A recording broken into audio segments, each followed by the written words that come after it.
So now we're going to oscillate the heart and lungs. So what we're listening for with the heart is we're listening for any muffled sounds. That would be a sign of a heart murmur. We're also listening for the rhythm and the beat to make sure there's an equal amount of space in between. If there is not, that is a sign of an arrhythmia. There are normal and abnormal arrhythmias, so we can have a normal regular irregular rhythm, or we can have an irregular rhythm. So irregular, I guess. So what we're going to do is we're going to listen to each quadrant of the heart, each chamber of the heart on both sides, and then we're going to listen to each chamber of the lungs on both sides. With the lungs, what we're listening for is any crackles or anything, any crackles or wheezing or anything like that. That can be a sign of pleural effusion. So.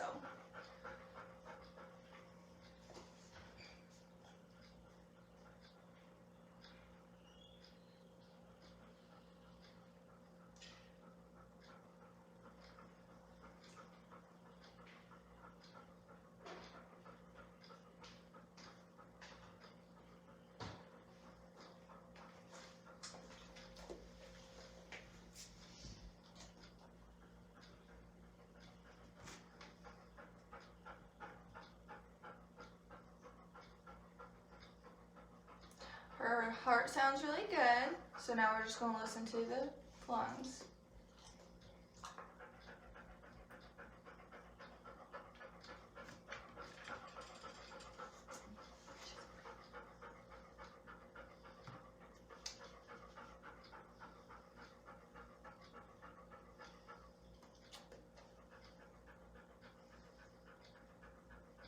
And you want to try to listen to each time for with 1 to 2 breaths. So she's panting, so that makes it a lot easier to hear.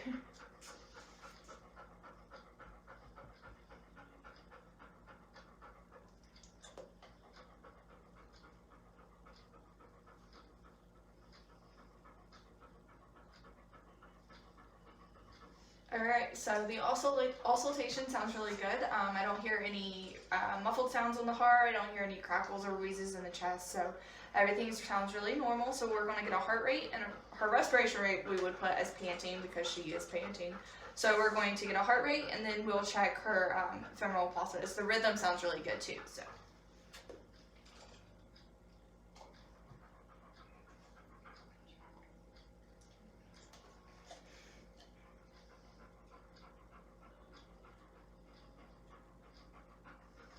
Alright, so I got 25 beats in a 15-second period, so we just times that by 4, and that would be 100, so her heart rate is 100. So to check the femoral pulse, you want to check, you want to put your 3 fingers on the inside of her femur. Feels really nice. We're going to actually stand up. Good girl.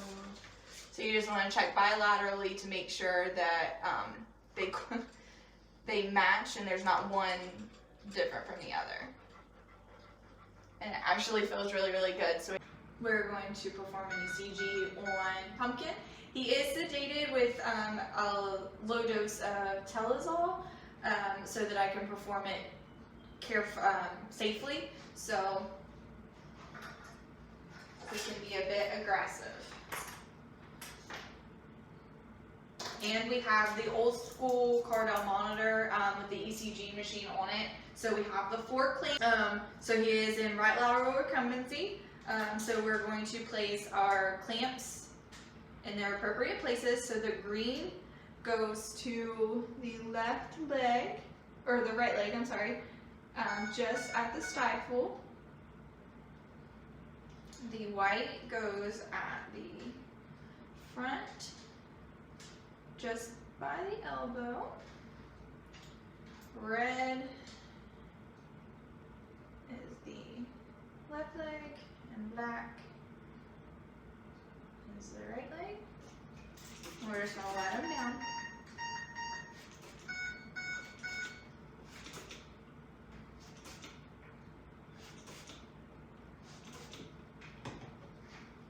So we're just gonna let this warm up, get a good reading. We can minimize artifacts by moving distally on the leg.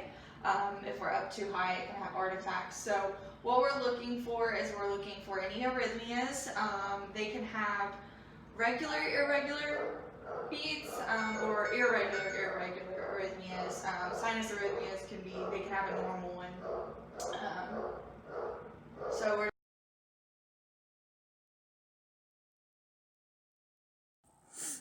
Alright, so we're going to go over our ECG reading. So our machine does not print. We don't have it set up to print. We don't do very many ECGs in-house. I took a picture of it so that we could go over it. So what an ECG does is it measures the heart rhythm and rate, it measures the wavelengths in intervals, and it measures the mean electrical axis. So if we were to print this out, it would have vertical lines and horizontal lines. So the vertical lines would be the strength of the impulse in millivolts, and the horizontal lines would be the time in seconds. So what we're looking for on an ECG is that for normality is that every P wave there's a QRS wave. For every QRS there is a P wave. So waves, normal heart rate, and rhythm, and consistent association between the P and QRS waves. That can also indicate a normal sinus rhythm. So the wavelengths that I'm talking about are, okay, so here is a P, and then goes Q, R, and S. So P, Q, R, and S, P, Q, R, and S. So those are how we measure the wavelengths, and so we're looking for rhythm. They can have a regular rhythm, a regular irregular rhythm, or an irregular rhythm. If there's irregularity, it can be caused from premature beats or atrial fibrillation.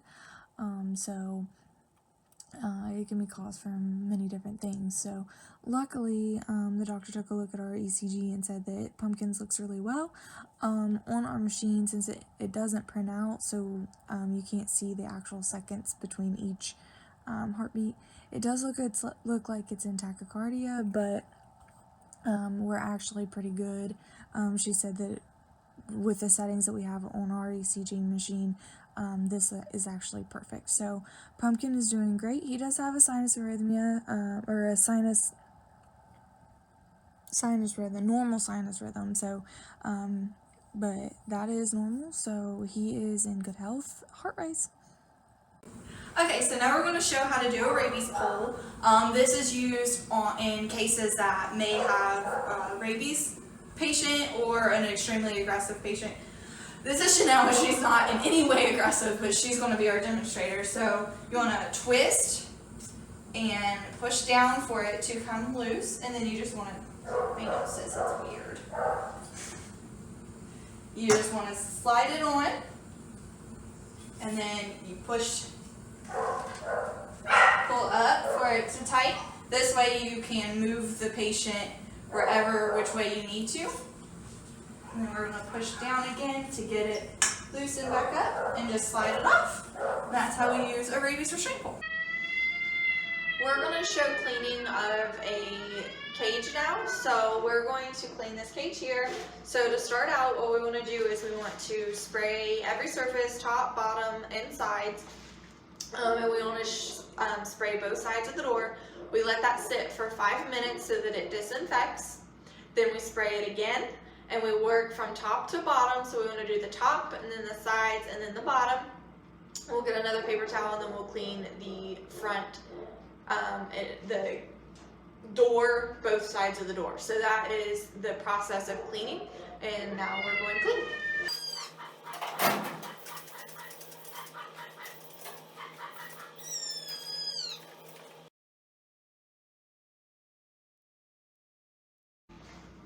Now that the kennel has sat for 5 minutes, it has had time to disinfect. We're going to spray again, and then we're going to start wiping down.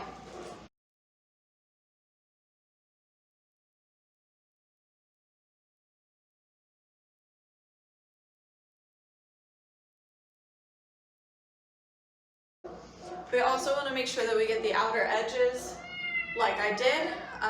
The reason we go from top to bottom is we want to, one, make sure that any hair doesn't get spread everywhere, and then two, we want to clean from the least contaminated to the most contaminated, so the least dirty to the most dirty.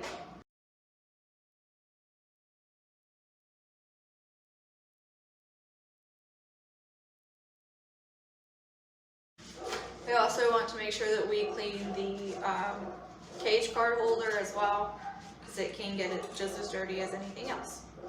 We want to place it back on, and that is how we clean a kennel. The kennel, the cleaner that we use is called Kennel Care. It is a parvocidal disinfectant and deodorizer. Alright, so we're going to do the Schirmer tear test on Sasha here. So to start out, what we're going to do is we're just going to bend the end that goes underneath the eyelid to make it a little easier, and so it stays sterile so we're not touching it. Then we're going to open it up.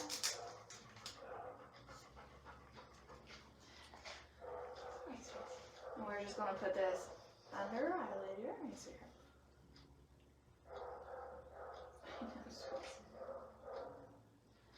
Hang on. And it just stays there. Hang on. It stays there for 60 seconds.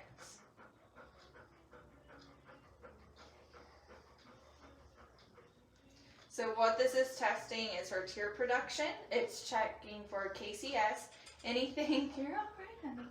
Anything between 10 and 15 is borderline KCS. So then we would start treatment. And so 15 to 20 is normal. Anything under 10 is KCS for sure, and usually more testing needs done for that.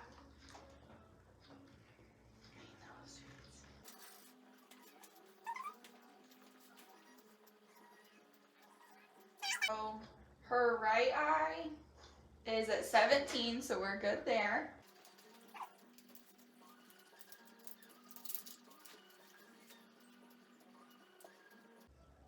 Same thing, you just put it right under the eyelid and let it sit there for 60 seconds.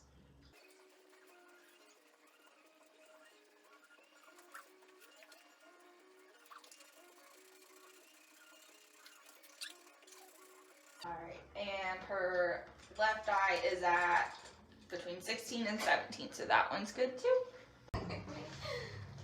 So with tonometry, anything over 20 is a possibility of glaucoma, so we want it to be under 20.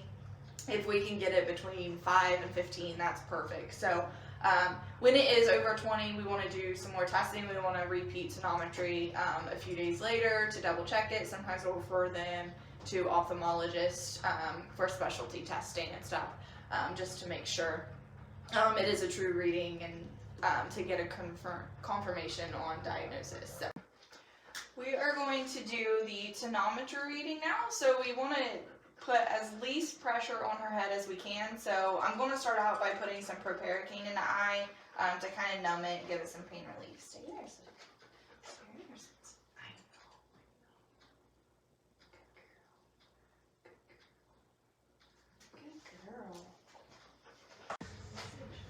So our tonometry pin does not need to calibrate it, we just turn it on. We do have the little slip cover on, so we don't put pressure down here. So, and we already put the proparacaine in, so. And this reading was 11 with 95% accuracy, so we're just gonna double check it.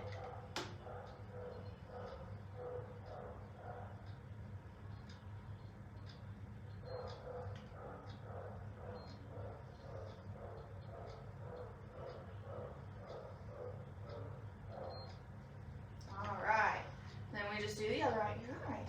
Actually, she's just gonna hide. All right, so it's good.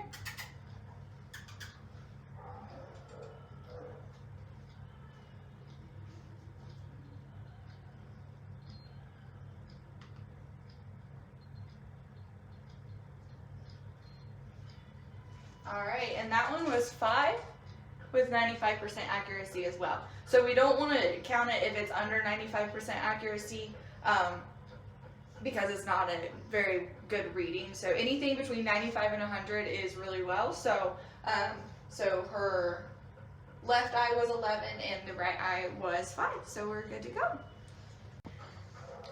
Alright, so we're going to do the fluorescein dye testing. So what we do is we just use sterile saline to wet our fluor dye strip. You're alright. And we just need to, you're alright, honey. So we're just going to place it over the eye. Alright, you keep squinting on me. There we go. And we want to do the same thing for the other eye. Alright, sweet. So now we want to check the eyes for any stain taking up on them. If there is stain that took up, that is a sign of a scratch or a corneal ulcer. You're alright, sweetheart. You know you can't see Mom. She's still there. So the stain did not take up anywhere, so now we know that there are no scratches or ulcers on the eye. So the next step is to rinse the eye out. And to do that, we're just gonna, you might have to hold her head for me. We're just gonna squirt some sterile saline in.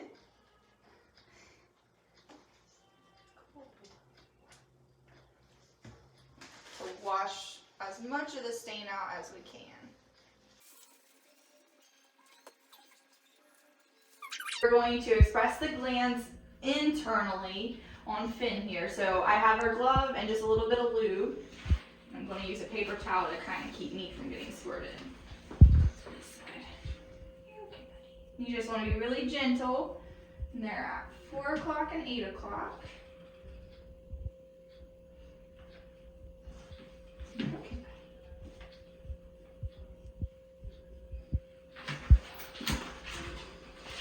Okay.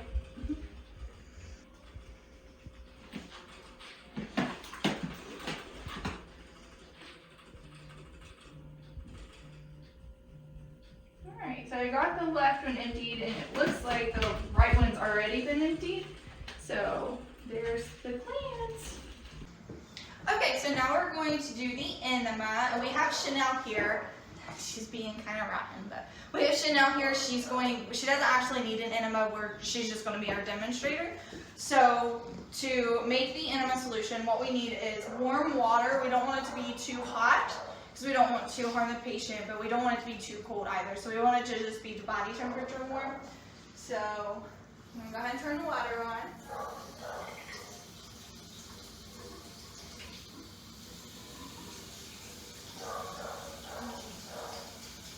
And we're just going to put a little bit of mild soap in with our water.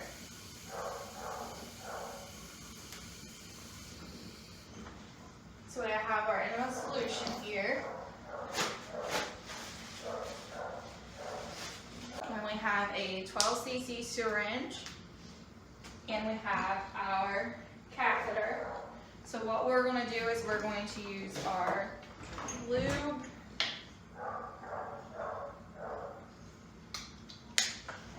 And we're going to just place about a quarter of the catheter in the lube so that it's easy insertion into the rectum. And then we fill up our syringe with our enema solution, and we would insert it into the anus here. We do however much of the solution that the veterinarian recommends. So we just do however much of the solution the veterinarian recommends. So we would just insert it into the rectum, put our syringe on there, and flush it through. And then we would put them in the kennel or the run, and hopefully within a few 15 to 30 minutes they defecate. If not, after an hour you can try it again. Okay, so now we're going to apply topical medication to a cat. This is Revolution Plus, so it is the first of the month, so it's time for him to get the Revolution. So what we want to do is we're going to press the top down to puncture it and open it maybe. There we go. And then you want to make sure that you put it right between the shoulder blades, and you want to spread the hair, and that way it goes directly onto the skin. You also want to make sure he stays away from any other cats, which he's the only cat that we have here at the clinic now. So we're safe there. The reason we do that is because the other cats will try to lick it off and it can make them sick. And the reason that we put the topical medications between the shoulders is because the cats can't reach back there to lick it off when they're grooming. So it's done quick. So I'm just going to spread. There we go. I'm going to spread his. Thank you, Pumpkin. Spread his hair and put it right in the same spot. Make sure it all comes out. All right. Okay, so now we're going to clean a cat's ears. So whenever you clean the ears, you want to use the pinna. Use it kind of like a funnel and then fill the ear canal with the ear cleaner. And then you can place the paper towel around your finger and scoop out the debris that's going to be coming out. You just want to make sure we don't touch the tip of the bottle to the ear because it'll wake up the bad bacteria and contaminate the bottle. So, just want to massage up. Good job. If they shake, it's fine. It just feels weird. All right. So I'm just going to wipe it out. Make sure that we don't need to clean again.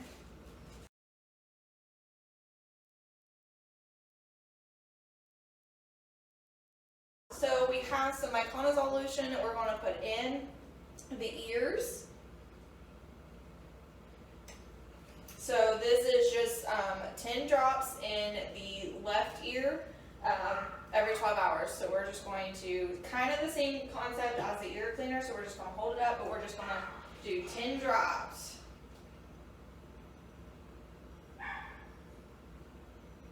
Okay, you want to shake it kind of down. I know it itches, doesn't it? And just kind of rub it down in there. And that is how you clean and medicate a cat's ears. Okay, so now we're going to clean the ears. This is Macy. So what we're going to do is we're going to use our EpiClean ear cleaner. We're not going to touch the tip of the bottle to the ear because that'll wake up bad bacteria and contaminate the whole bottle. So we just want to be really careful with that. So what we're going to do is we're going to use the pin over ear and just hold it up, and we're going to squirt the ear cleaner in. I know, sweets, it's cold. And we're going to massage upwards. I'm going to take a paper towel just around our finger to scoop out any debris that comes out.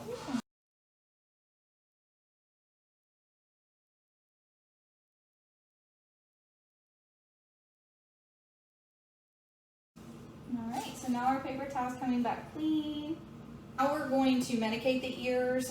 She did have a little ear infection, so the doctor put her on some Tracederm.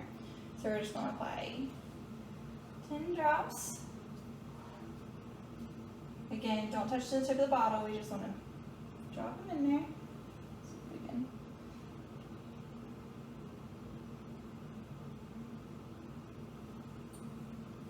I know, sweet. And then just massage it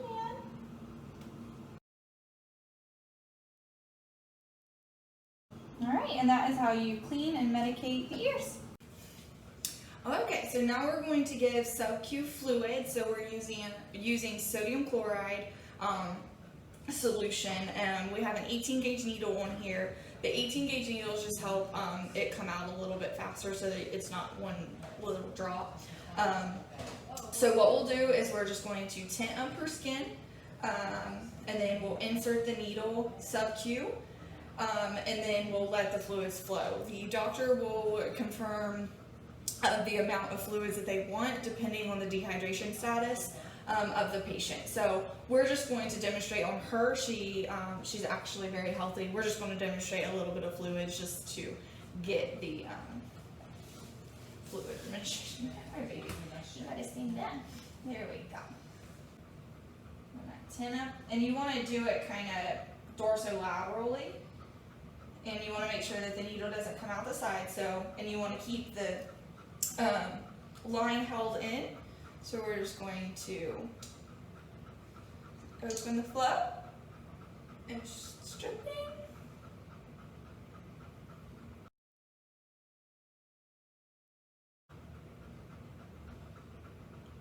Okay, so you can do 50 to 100 mLs per injection site. So when you go to move, depending, so if a patient needs 200 to 300 mLs, you want to do it in 2 to 3 different places. So in order to take it out, the easiest way to make sure that fluid doesn't come out is you want to pinch where the injection site is as you pull out. And that's going to help kind of hold it off so that it closes enough. And they will have pockets, so when you have pockets of fluid, that's normal. Sub-Q fluid rate doesn't get absorbed as quickly as like intravenous fluid rate. So that is how you administer sub-Q fluids to a dog. Alright, so now we're going to trim a cat's nails. We have our little nail clippers.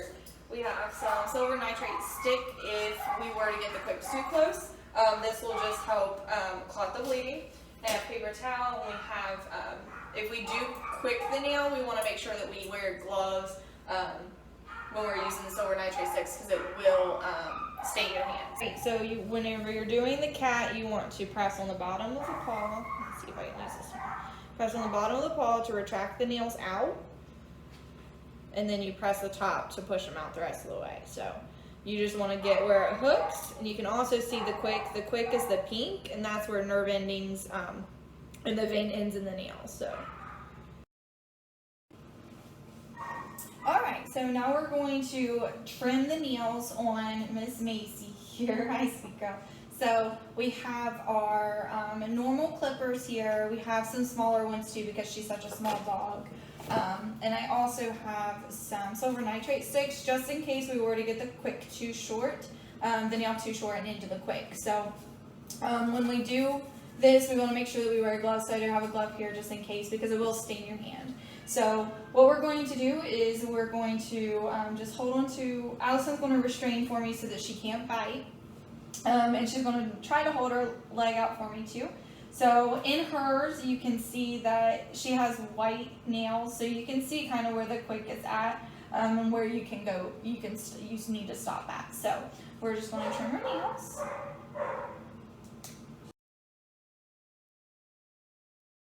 So now if I were to trim a nail too short, so what we would do is we would wear our gloves. I didn't quick it, so I'm not going to put my gloves on right now, but if we were, you want to just hold the foot firmly, and you're going to take your silver nitrate stick and just press it into the quick and hold it until it stops bleeding. That is what stops the bleeding there. Alright, so now we're going to put an emergency bandage on and clean the laceration. So he doesn't actually have a laceration, so we drew one on. So we're going to take our sterile lube and we're just going to place it on the wound. The reason we do this is so that while we're shaving, the hair that's going to inevitably fall into the wound is easier to clean out because it sticks to the lube rather than the wound inside. So now we're just going to turn around.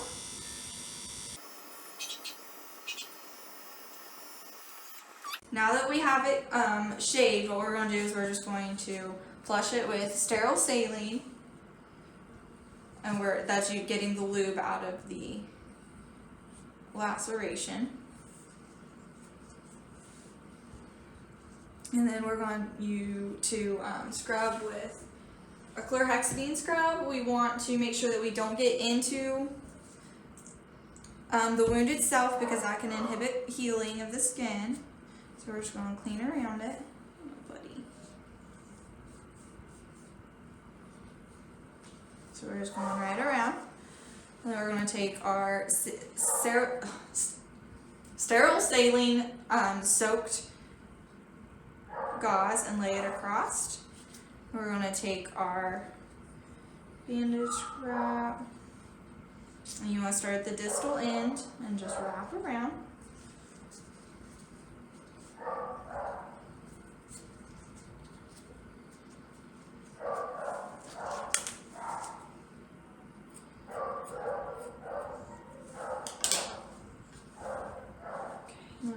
paper, vet wrap.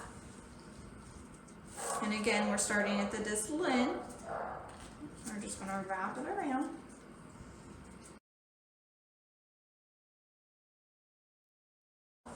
So now the laceration, the emergency bandage is in place for to keep it clean and ready for the surgeon to do surgery to either close it up or debride it, however they see fit to treat the wound. So now we're going to give a pill. We're going to do an oral medication to a dog. She does not need any medication, so we're just going to use a small piece of kibble. Ideally, you would use a pill popper. Nice sweets. A pill popper because it makes it a lot easier to do, but the kibble is too large for it. So usually you would put the pill down in this way and then put your popper part in.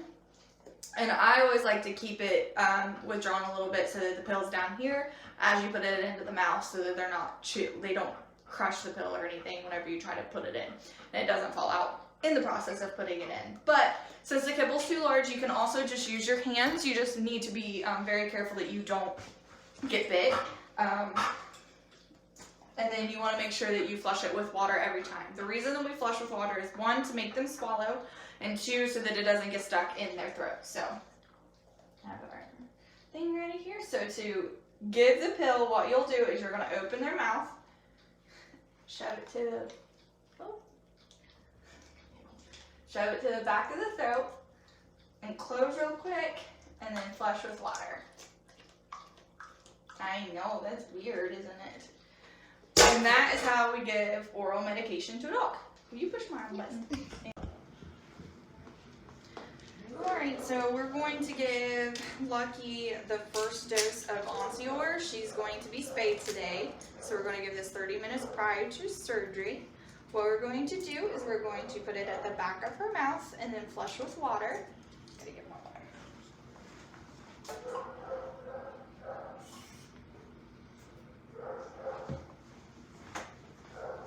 Alright, sweet girl.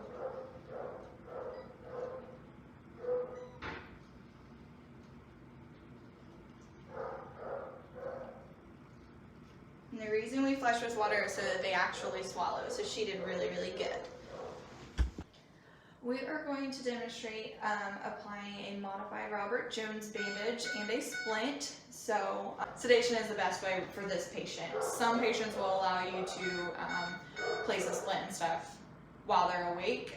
Others need sedation to be able to do it correctly and ensure that it's not too tight or too loose. So to start out, what we're going to do is we're going to apply our stirrups. We're going to use his left front. So we're going to apply our stirrups first, and we do it on the medial and lateral portion.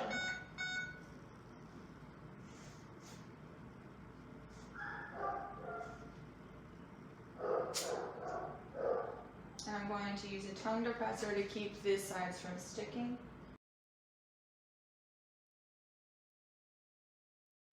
The reason we use the stirrups is to ensure that the gauze does not, and the padding does not slip. So that's the easiest way to ensure that that doesn't happen. So to start out, we're going to use our cast padding. We start at the distal portion and work our way proximally. We want to leave the part of the digits out so that we can monitor for swelling. We don't want it to be too tight. We don't want it to be too loose either, and we just overlap it by 50% on our way up. Next, we're going to use our rolled gauze, and the same thing. We're going to start distally and work our way proximally, leaving part of the digits out.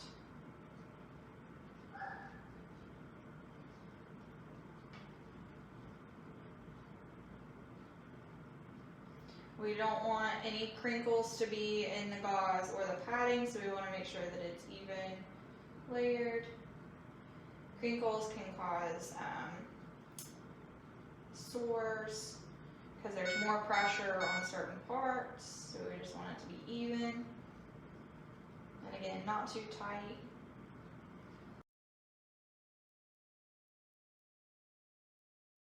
And if there were like a laceration or a wound of some sort, we would just place the sterile piece of gauze over the wound. And at this point is when we would apply the splint, and this just helps keep the limb in a stable position. So we place the stent, and then we roll with gauze again. Do another layer of rolled gauze.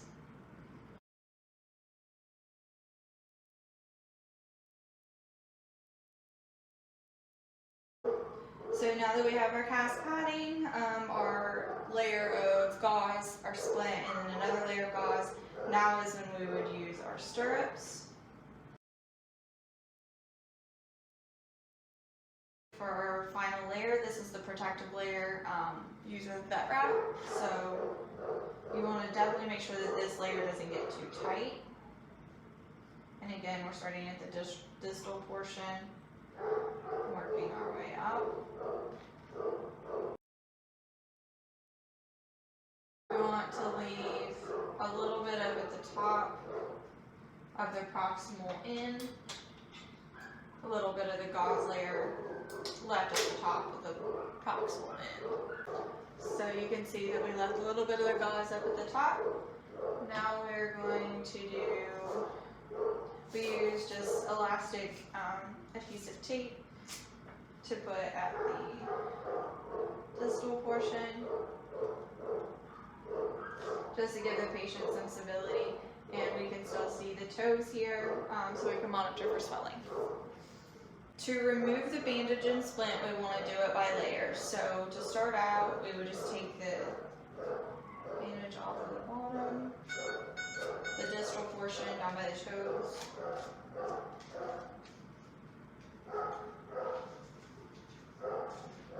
And then we just cut the layers off.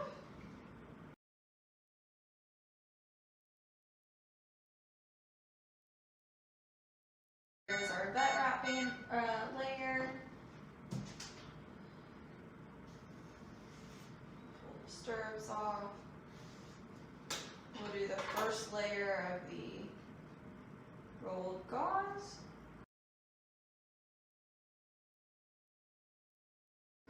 And now the final layer of gauze.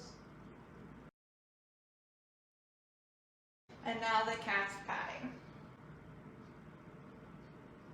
And you can use the stirrups as a guide for the cast padding so you're not cutting fur.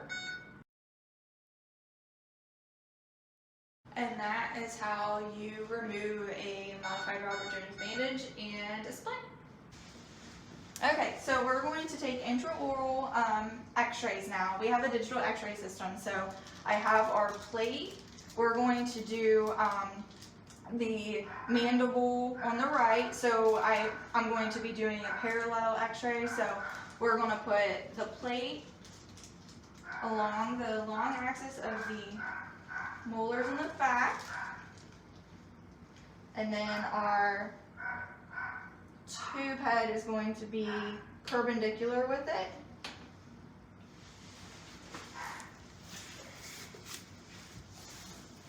And I have all of my PPE on.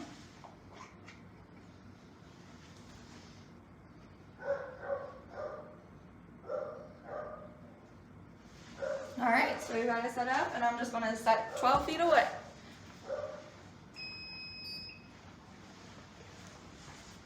Alright, so we're going to move on up to the premolars. So we're going to do the same thing.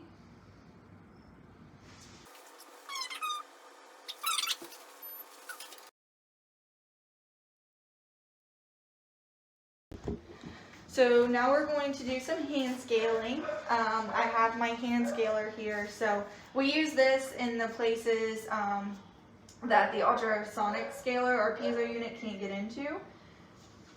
So you just want to gently scrape any of the tartar away.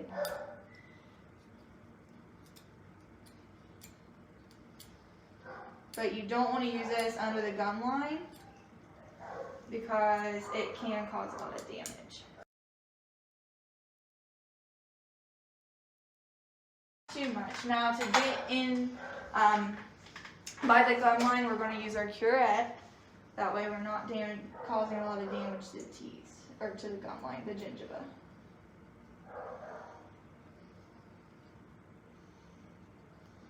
And you can use that in the cracks too, the little crevices of the teeth that the piezo unit will not get into.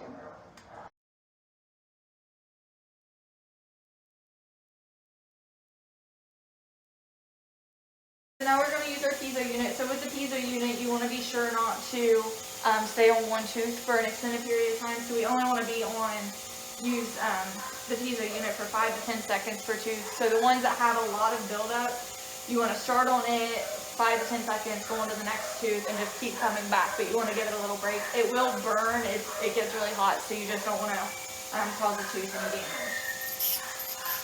And also, you want to make sure that you use it on the side of the unit. You don't want to use the tip of the unit because you don't want to damage anything.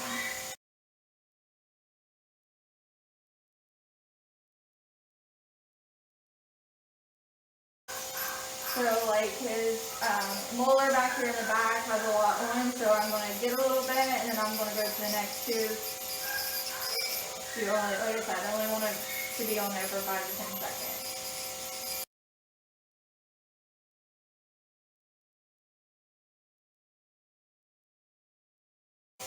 You also want to be careful whenever you're cleaning the teeth that you don't get any water down the esophagus. You want to be really careful to keep their head tilted up, like down towards the skin.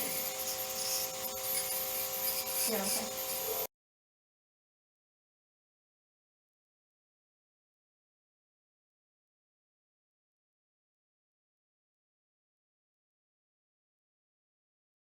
Alright, so now we're going to polish the teeth. So to polish the teeth, you want to get your Profi paste and put a little bit on it. And you want it so that it kind of fans out a little bit, but you don't want it to fan out too much either. So, wrong one.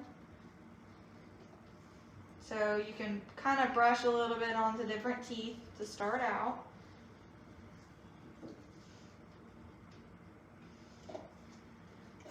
Just to push on them.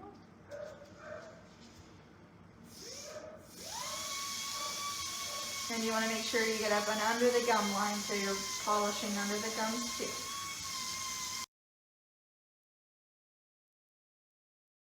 Alright, and then after you polish, you want to make sure that you rinse the mouth out really good. We'll flip it. Okay, so we're going to go over some dental home care instructions for Remington.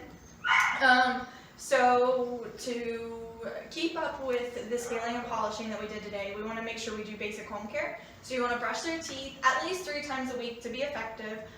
Make sure it's a canine toothpaste, not a human toothpaste because of the fluoride.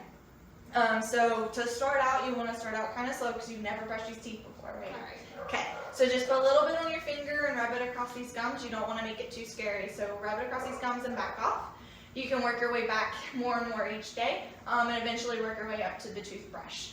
You can also use some treats that are Veterinary Oral Health Council approved to brush their teeth. You just want to make sure you look for that VOHC seal. So he didn't have any teeth pulled today, so he doesn't have any medications to go home on. Just make sure we keep up with the brushing. He may have a cough from the trach tube that was in. That's normal, lasts for 24 to 48 hours. He may be a little bit sleepy still, just drowsy from the tranquilizer that was given. So if there's any questions or anything, just make sure you call as soon as you have them. Thank you.